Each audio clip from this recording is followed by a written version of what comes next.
और विपक्षी खेमे से एक बड़ी खबर इस वक्त आ रही है। 13-14 जुलाई को बेंगलुरु में विपक्ष की बैठक होगी। विपक्षी दलों की अगली बैठक का शेड्यूल आ चुका है। 13 और 14 जुलाई को बेंगलुरु में होगी। शरद पवार ने यह बताया है। एनसीपी के प्रमुख शरद पवार ने कहा है कि विपक्ष की बैठक 13 और 14 जुलाई को बेंगलुरु में होगी।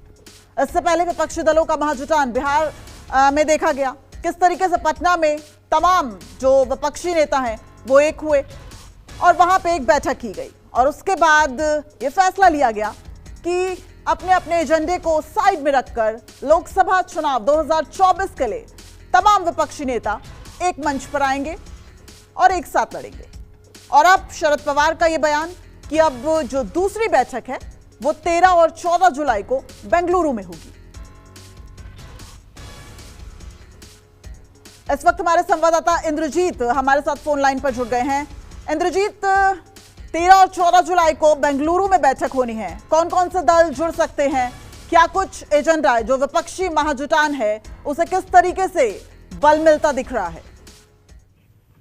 जी बिल्कुल, जिस तरह से आपने देखा था कि पटना में विपक्षी पार्टियों की बैठक हुई थी और उसमें जिस तरह से तय हुआ था कि आगे किस तरह से लोकसभा चुनाव में जाना है, ऐसा लगता है कि जितनी पार्टियां वहां पर आई थी वो सारी पार्टियां यहां पर भी जुट सकती हैं, बेंगलुरु में भी जुट सकती हैं। पहले ये बैठक जो है शिमला में होनी थी, लेकिन चूंकि वहां पर बारिश और बाढ़ के हालात हैं, इसलिए ये जो बैठक है इसको टाल दिया गया। और इसकी जो जानकारी है वो एनसीपी सुप्रीमो शरद पवार ने दी है। उन्होंने पुणे में प्रेस कॉन्फ्रेंस ली थी और उसमें ये जानकारी दी।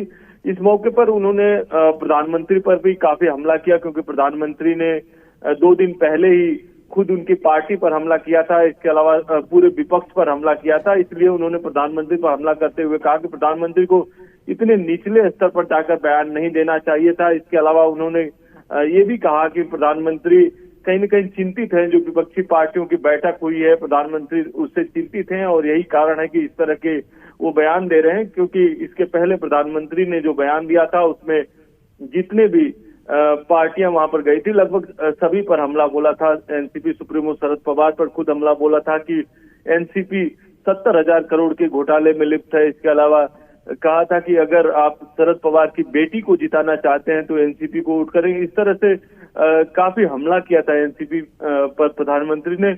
उस पर इंद्रजीत, अगर अभी देखें तो कुछ दिन पहले प्रधानमंत्री मोदी ने विपक्ष की बैठक को फोटो सेशन बताया था और साथ ही साथ आज अमित शाह ने लखीसराय में विपक्ष की बैठक का जो प्रतिनिधित्व कर रहे थे नीतीश कुमार, उन्हें पलटू राम बताया।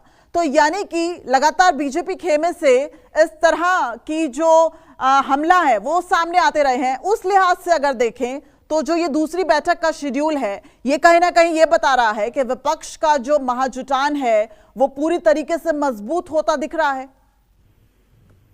जी बिल्कुल मजबूत होता दिख रहा है और ये देखना होगा कि अब जो बेंगलुरु में बैठक होनी है, क्या इसमें और अधिक विपक्ष के लोग आते हैं या उसमें से कुछ कम लोग होते हैं। इसके बाद तय हो पाएगा कि विपक्ष कितना मजबूत हो रहा है।